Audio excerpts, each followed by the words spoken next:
All right, everyone, we are here with a very special guest. We are joined by the lovely Ashton Kutcher. Thank you for joining us. Hi, thanks for having me. How do you know I'm lovely? She's taking a guess. Yeah. Okay, all right. We'll see by the end of this We'll interview. find Then we'll rate you. Okay, from so we're coming full circle at the end, and then we're gonna pop quiz Yeah. it at the end and see if you still think I'm lovely. 1 to 10 loveliness. Okay, all Everyone has to go around, Yeah. and you also have to rate yourself at the end as well. Okay, How great. you think you did in this interview. 3.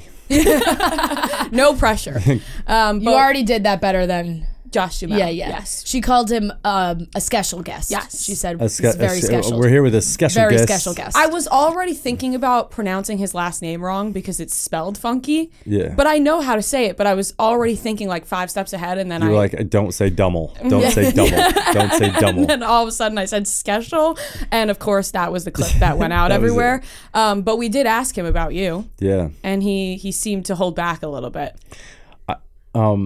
Okay. Well, what did he say? Well, we brought up the modeling competition, Okay. and you were runner-up. Now he won. No, you were runner-up though. I was the he runner-up. won up. He won. Yeah, he you won were the whole runner-up. thing. Yeah. But he said you really did better than him in life Really? afterwards. Why? He's doing great in life. Yeah, Is he not- he's a happy it was guy. more like he went right into the Calvin Klein ads. He crushed it. I didn't. Yeah, I had to wait some time. Oh, come on. Duhamel's doing fine. I just remember it was so weird. So I'm from Iowa, okay? And the notion of even ever being a model, like that guys did that, was like a weird thing for me. Like I didn't even so I was going to college and studying I wanted to be a geneticist, and I was at a bar and I was like 19 years old, and this lady comes up to me and she's like, "How old are you?" And I was like, "Hold on 1 second, let me order this drink." Order the drink. I'm like, "I'm 19." And she's like, "Have you ever thought about being a model?" And I was like, I just laughed, like because I thought Fabio was like the only, like that's what I knew a male model to be, was Fabio. And I was like, you got the wrong guy. Like I don't know what you're talking. And I was like, I've thought about being an actor. She's like, well, modeling's a great way to get into acting. I was like, okay. And so I tell my fraternity brothers, this lady came and they're like, well, you got to do that. You got to do it. And I was like, well, what do I? And so I go to the shopping mall and I walked. She's like, all you have to do is walk from here to there and you can win a trip to New York, and then I can help you get into all these things. I was like, okay. So I walked from here to there at the shopping mall and I win a trip to New York. And so I came to New York for this IMTA modeling competition. I don't know what's going on. Like, I do not know what's happening. I'm just like, they're like, wear this, do that, comb your hair like this, do this thing, and walk like that. I was like, okay. And so I do it. And these guys were like, Duhamel was like a part of this one, I don't know where, I think they were out of California. I'm not even sure. But they had like these, they were taking it very seriously. Like these guys were like professionally trained model men and men, right? Like I was like a boy. Yeah. And I'm like, and I get here and I had like my Boy Scout duffel bag and like my backpack and my sleeping bag and like a pocket knife and $100. Like that's what I came to New York with. And I was like, these guys are crushing me. But like it's like a competition, and they're like, just keep doing it. And I get runner up, and I'm like, man, these guys they're gonna have these big careers. And then I think the difference was I called home and I was like, I'm not coming home because New York was so crazy to me. I was like, this is insane. And I just want to stay here. And I called and I was like, I'm not coming home. My dad was like, no, get your ass back here. Because I had a job at General Mills sweeping Cheerio dust. Like I was like doing janitorial. He's like, you need to come back. I got you this job. You need to get the job. You're going back to school. I was like, nah, Dad, I'm staying. And I think they all flew home. I think that was the difference. Mm-hmm. And I was like, nah, I'm staying. And so then I got an agent, started working. And then Josh and I did a movie together. We did, I think, a New Year's Eve. Oh yes. Because I done Valentine's Day with Gary Marshall, who is this like amazing sort of like old iconic, like he did like these just unbelievable romantic comedies. And then I did Valentine's Day, and he asked me to play the lead role in New Year's Eve, and then I was like, I had something else I was working on, and then Josh ended up doing it. So we did a movie together. I don't think we're in any scenes together. A little give and take from you and Josh. He won the modeling, then you gave him the lead role. Josh is out here crushing it. He's working hard out in these streets. Yeah. So are you. I mean, you've been doing a ton of press the last 2 weeks. We've seen every story, every headline. Is there something you're sick of talking about? Is there something you love talking about? I want to hear both ends. I'm sick of talking about me. And I would really... No, I don't... You know, it's actually... I don't know. It's all fun. Like the fact that I get to do this and this is my job and I get to just have conversations and people even care to listen is shocking to me. So I'm still blown away by it. So let's talk about it. What do you want to talk about? Yeah. Hey, we got plenty to talk about. You have been in so many things that we love. We're such big fans of you. And now you're doing this movie with Reese Witherspoon. And it's back in that romantic comedy genre, which you have not gone near in a while. It's been like a decade. Yeah. Was it Reese Witherspoon that got you to go back into it? Yep. Yeah. When Reese calls, you answer? Well, here's the thing. She's such a bad ass. Like, she's such a badass. And she's like, I remember seeing her in Election when I moved to LA and I was like doing that 70s show and I saw this movie Election. I was like, who is that? Like that, because she has such a presence and she has chops. And then she has so much range. Like she can do drama, she can do comedy, she can do everything. And I was like, she's just like such a movie star, right? And for a bunch of the romantic comedies that I did, I would always say to my agent, like, see if Reese can do, like, I want to do this with Reese. And I only knew her socially. Like, I'd run into her at a couple parties or here and there.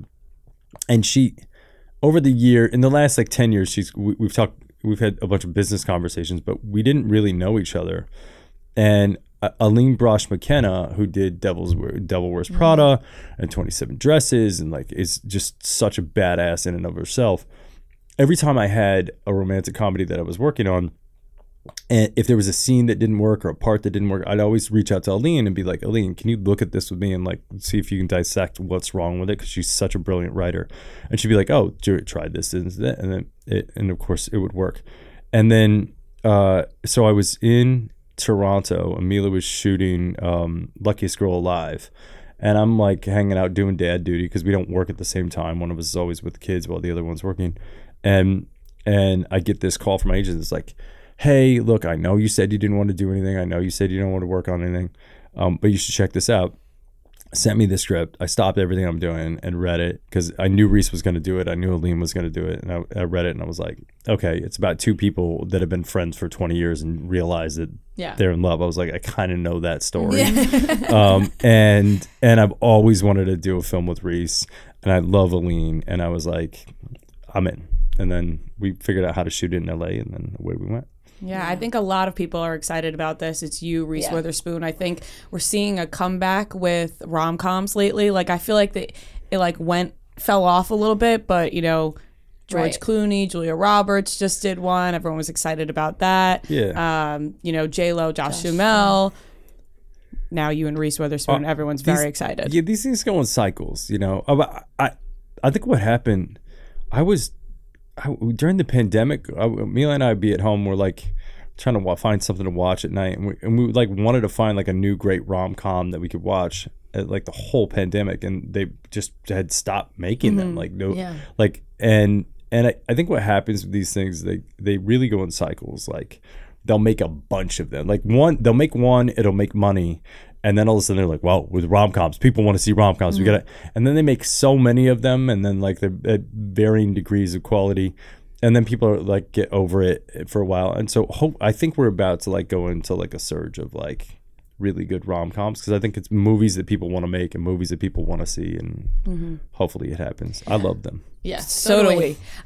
Reese talked about how, you know, you guys didn't know each other that well, but the movie was about two people who had known each other for 20 years. And she said that she proposed to you that you guys send videos to each other every day doing things. Is that true? And did you do that? Yeah, so she claims that she proposed it to me. What I remember was all of a sudden I just got this video one day. And she texted me And it was like, hey, friend, I'm doing this, and I'm out here, and I'm doing that, and I'm going to be with it. And I was like, oh, we're doing that. She's sending you vlogs. Yeah. And so then I send her one back, and then she sends me one. And the next thing you know, I'm like hanging out with her moms on the porch, like over FaceTime, and we're like talking. And then I'm talking to her kids, and like they're hazing me about the Chicago Bears. And I'm like, oh, come on, man. And which this year they had every right to haze me about the Chicago Bears. And then talking up their teams, and then we're talking about the Vols, and we're talking about the Hawkeyes. We're talking like, and it just became this like back and forth. So by the time we started shooting the movie, because we're only in 3 scenes together where we're face to face, the whole movie is just over FaceTime. And so by the time we started doing the scenes, it was just natural, and we were just kind of in it, and it was we already had that friendship built. Mm-hmm. So it sounds like that was a great idea. She's brilliant. Yeah. Like she's a bad. And there's a she's reason why awesome. she's a bad, because she gets it, and and she was ahead. I was scared. Like I was intimidated by her. I'm scared. I was like, I can't believe Reese Witherspoon sending me video messages. Like I'm still like, I see movie stars and I'm like, oh my God, that's like a movie star. Like, and Reese is a movie star, right? Yeah. So I was like, I wasn't about to like start sending her videos. Like, I was like, She had to make the first move. she had to make the first move. Is and there she any did. point where Mila goes, why is Reese sending you so many videos? They're homies, so it was cool. It was Love like, that. because they're friends, like I remember Reese and Aline came to our house, and we were like going through the script, and they came in, and all of a sudden I'm like, where did my wife and Reese go? They're just like, because they're homies and friends, and I was like, God, this is great. It was awesome. That's awesome. In the rom-com world, there was a year that you and your wife had done basically The same movie. Yeah. And they're both fantastic movies. Do you guys joke now that you did basically made the same movie in the same year? Here's the thing. Not only did we do the same movie, we then lived the narrative of the movie in real life. Like that's what's really messed up about it, right? Yeah. It's like, first of all, I didn't know about it. Well, I kind of, while we were shooting our movie, I heard about the other movie, and I didn't realize that it was the same movie until I found out it was the same movie, basically. But the crazy thing was, like, we started hanging out, and we kind of went into almost the exact agreement that is in both of those films. It was like, look, we're gonna hang out, and we'll let each other know if, like, there's No strings attached. Yeah. Yeah, and we're But like, we could be friends with benefits. we're gonna let each other know if like feelings develop or what. And the whole thing played out like the damn movie. And I'm like, this is great. And then now that's our real life. Have you guys decided whose movie's better? I have never seen her movie. Wow. Has she seen yours? I don't know. I don't think she's seen mine. I mean, we don't sit at home and watch each other's. Right. You know. And also, it'd be kind of strange to watch that type of movie with your husband or wife. No, not really. Not I mean, really. the thing is because we're both in the movie business, we know exactly what that is, and we know exactly like how that stuff goes. So it's never a thing. It's not like we know it's a performance. We know it's like our job. We know it's so it doesn't really come up. But I guess we watch each other's stuff now, but we don't watch each other's old stuff. Like Luckiest Girl Alive, I saw it, and it's amazing. She saw this film, so now we see each other's stuff, but our old stuff. I think I've seen the old stuff. Yeah. I think I've seen I saw Black Swan, and I think I've saw part of Forgetting Sarah Marshall, and I think I've seen maybe one other thing. But we haven't. If you were ever gonna revisit any of them, Forgetting Sarah Marshall is a great movie. That's one of the with it. funniest movies, I think. Yes. All right. That's Definitely. That's one when it's on TV or it comes across where you see that it's on. It's I gotta sit down. It's and watch. Russell Brand and Jason it is Segel absolutely and, hilarious. Yeah, I mean, this is a great cast. Yeah. Very quotable movie. It is. Now with that 90s show coming out on Netflix, we're seeing a lot of people rewatching that 70s show. Have you guys ever sat down and watched that 70s show? I think we were in a hotel once, and an episode came on, and we watched half an episode or something.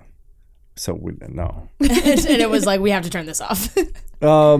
It's just weird. It's so weird. It's Yeah. so weird. It's just weird. Was it not weird revisiting it for? I know you guys did one episode for 90s show. No, it's just let me. How many of these things do you go back and listen to? None. Which we probably should. No, but that's what I'm saying. Like, it's like it's weird to like go and like be into your own stuff. You know what I mean? Like that's it's weird. You lived it. You don't need to do it again. Like I lived it. You were there. I was there. And so going back doing the 90s show thing was really funny because when I was shooting a show with Netflix, and the executive from Netflix that was on that show was like, hey, would you ever think about doing that 90s show? Would you and Mila ever want to do? Would you guys ever want? And then Tom Warner, who was from Carsey Warner, one of the original producers, was like, would you ever think about doing? Would you ever want to do? And I was like, I don't. And they're like, you could produce it, you could direct it, you could do what? I was like, I really don't think. And then Bonnie Turner, the original writer, was like, we're doing it. And you guys should go. You guys go. No, and Mila turned to me and was like, hey, look, she's like, we owe our entire careers to the fact that show was successful. We're together, our lives, are a product of that, and like we're doing it. And I was like, well, let's read the script. She's like, no, we're doing it. And I was like, okay, we're doing it. And so then we read the script, and it was hysterically funny. I hope that those kids on the show like get to have the same ride that we had. Like it was so cool, and it was really fun, and it was fun to go and like be on the set again and like see everybody and like do an episode. It was really fun. Yeah. How do you guys think you would have handled having social media at the time that show was very big? How would we have handled it? When we were doing this show, like right towards the end of the show is when like TMZ and that whole thing started to happen. So it was like MySpace was kind of happening towards the end of it, and like the TMZ thing started to happen. And the truth is, I think we would have been fine because everybody was pretty buttoned up and buckled up. I mean, we had fun and went out and were like a little crazy. I think we would have been fine. Although, like, I mean, I feel bad for these kids today. Like, they don't. I mean, we just got to go out. Like, nobody had a camera in the club. Yeah. There was nobody outside the door when you left. Like, you could go and just have fun and go. You could really enjoy the spoils of being young and famous and have $1 in your pocket. And, like, and we did it. And nobody did anything stupid, but we like. It was everybody does something stupid. Yeah. It was just a different. Teenagers do stupid stuff sometimes. It just wasn't on the record, right? And like, so maybe we did do stupid stuff, but it just wasn't on the record, so it kind of went. But I don't know. That's the answer. I don't know. Yeah, yeah. No, it definitely makes it a lot harder, and I do think a lot of the stuff that people worked on at that time like wouldn't work now. Like I think about, and Punk'd has come back in different variations, but your version of Punk'd I feel like really worked because of the time that we were in. Yeah, it was kind of the time. It was also MTV was TikTok. Right? MTV was Instagram.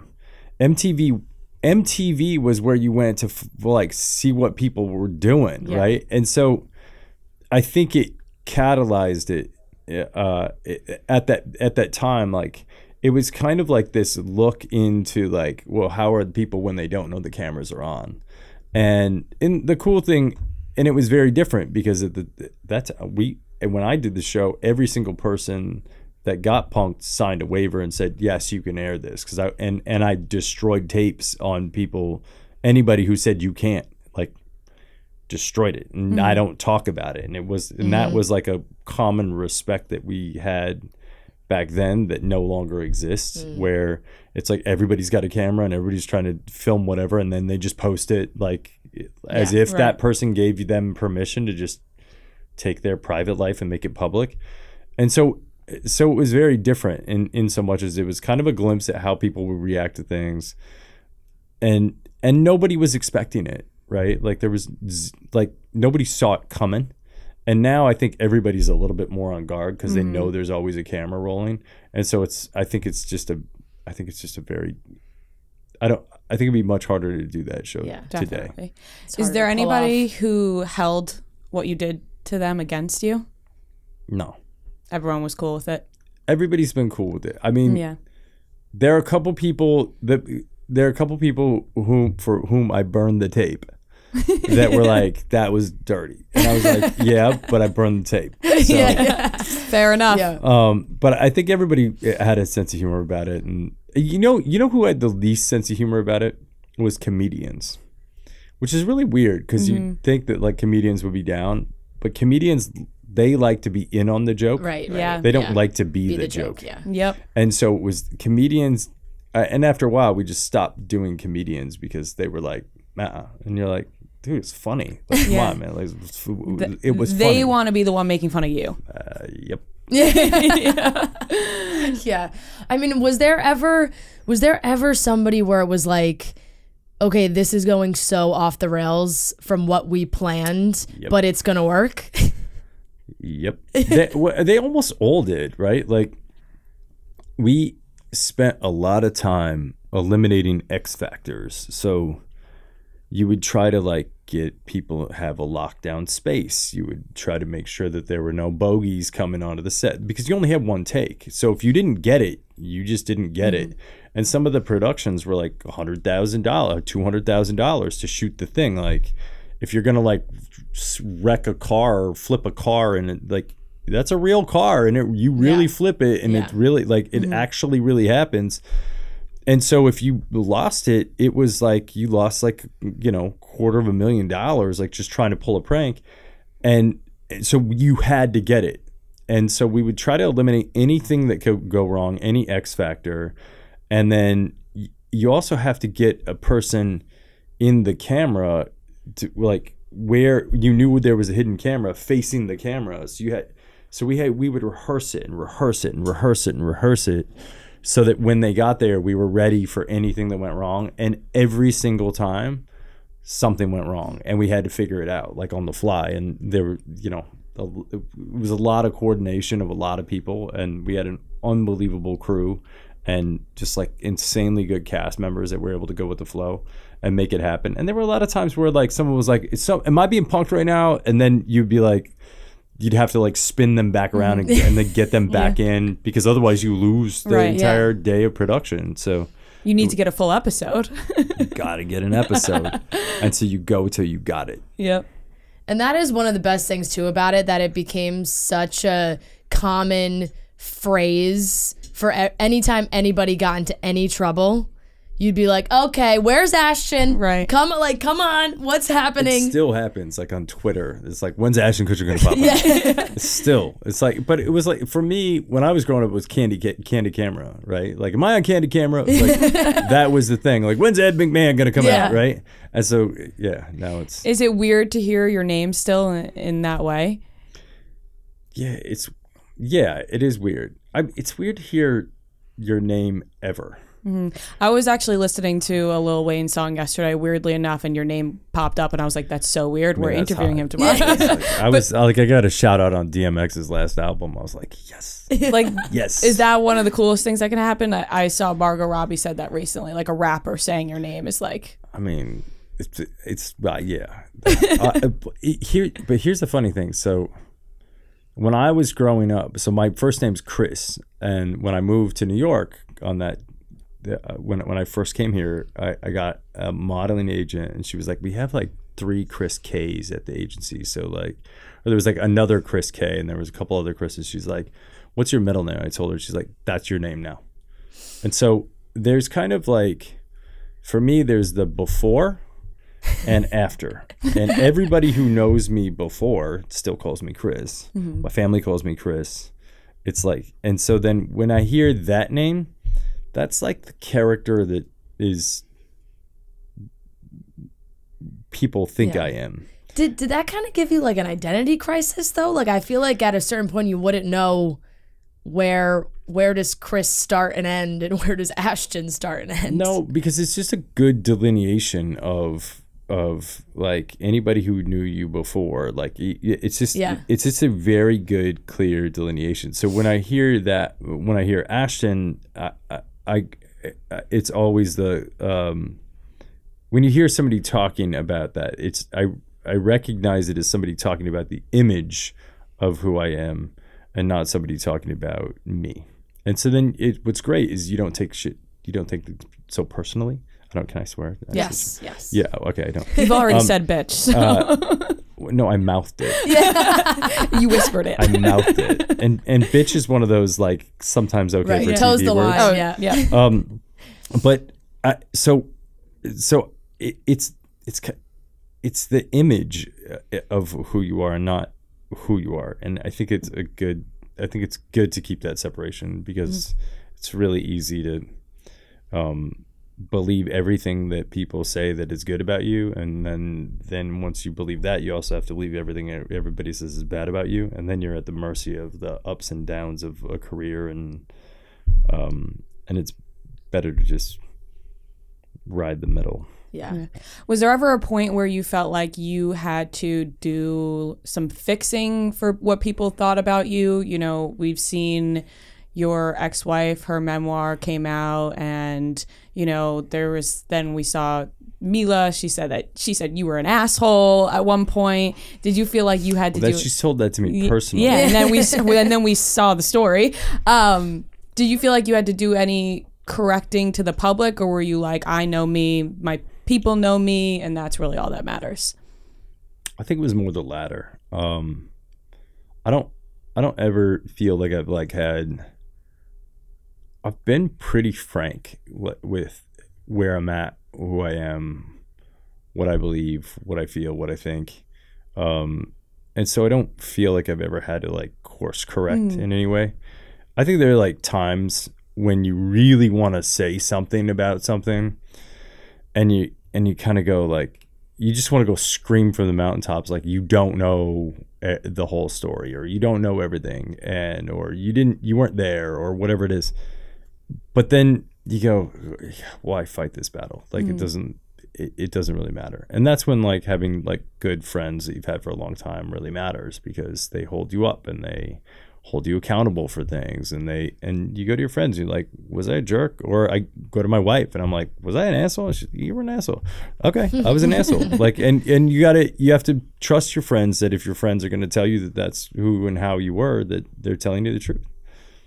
Yeah. Do you ever get surprised still by what people hold on to? Like, I know the showering and everything, like really like blew up. Showering? What are we talking about? When it was like, oh, I think, was it Mila or was it? Yeah, Mila posted a video like, about bathing your kids. It was like, oh, you know, we only wash them when they're dirty, like kind of thing. And then that like went crazy viral, and you guys had to respond to it. It's just weird. It's weird. Like it's really weird. Yeah.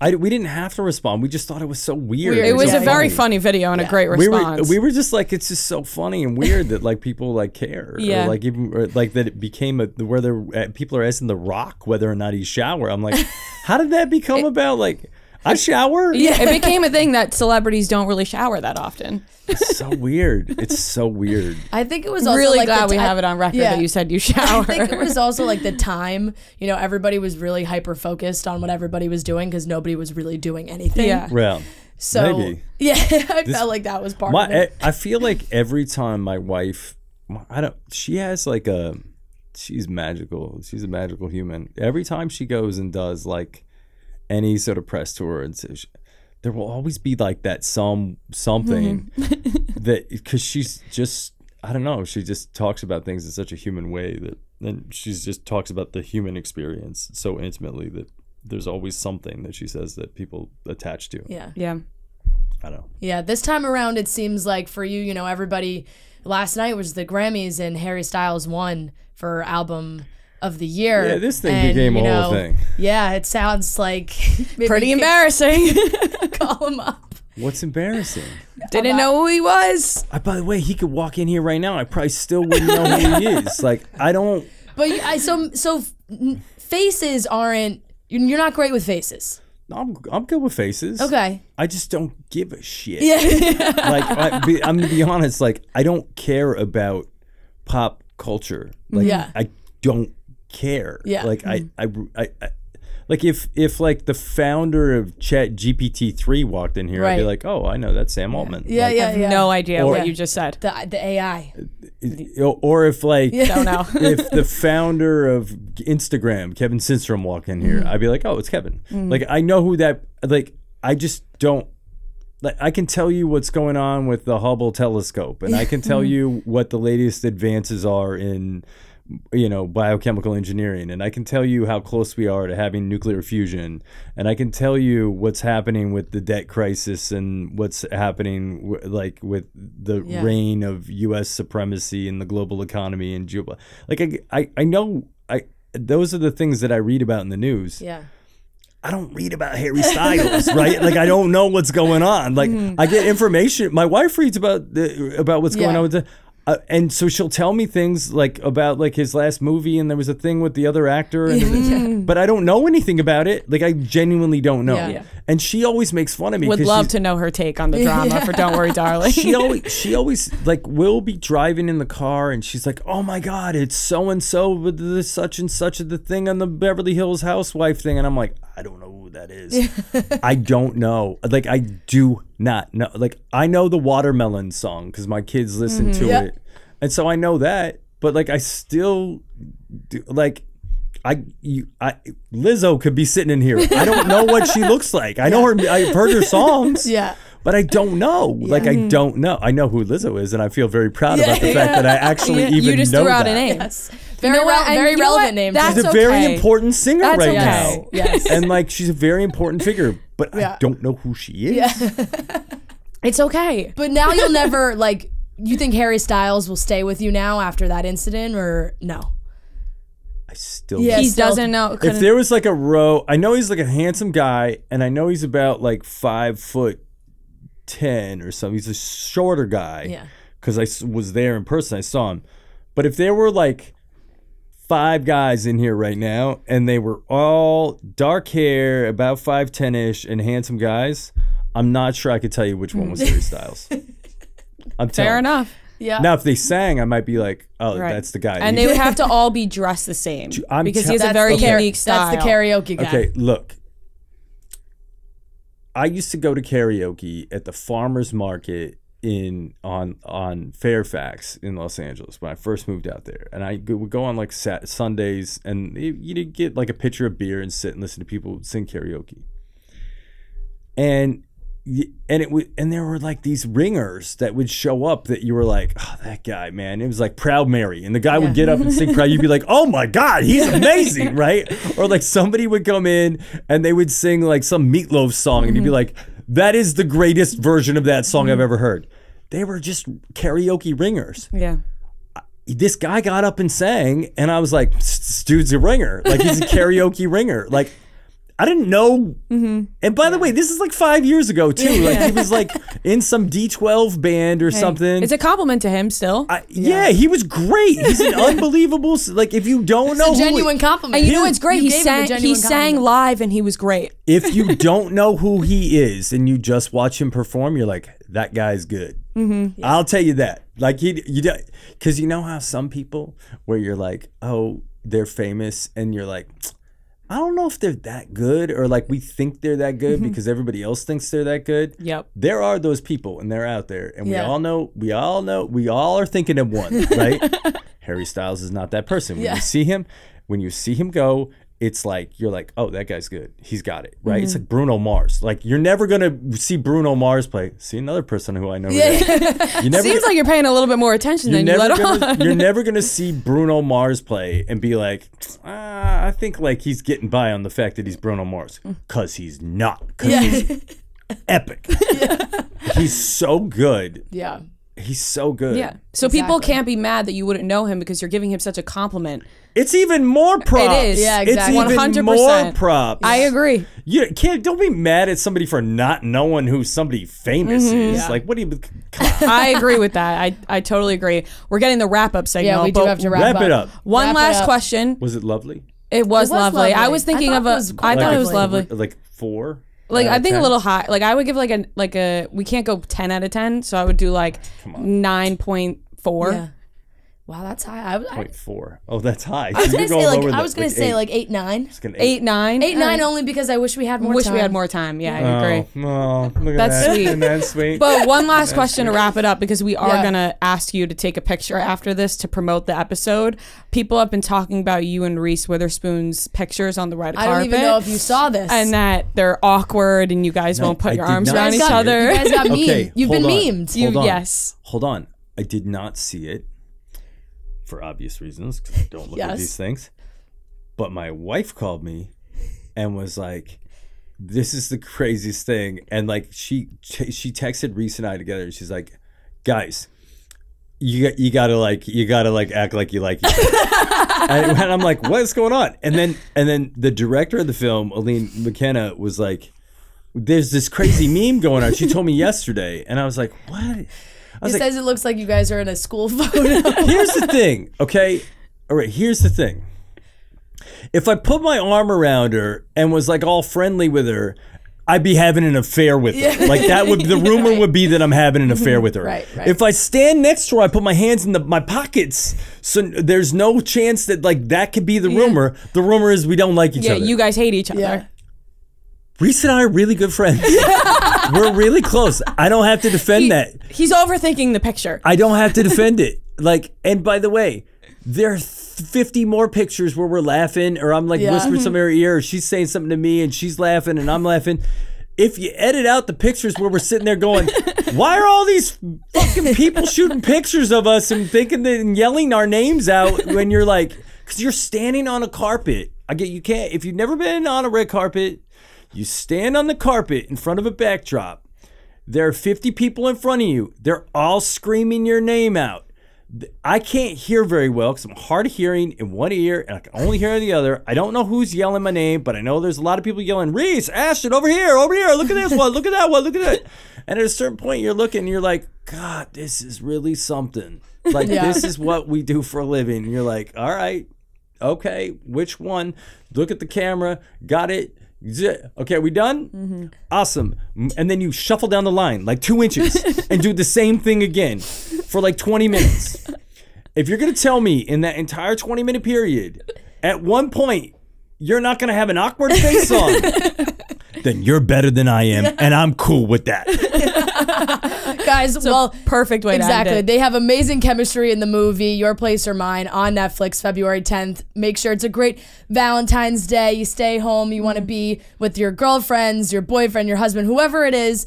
Check out this movie. We're bringing rom-coms back. Ashton is back bringing rom-coms back, and Reese too. It's a perfect combo, and you'll see all the chemistry in the movie. You'll see it in the film. Thank you so much. Thank you so Thanks, much. guys.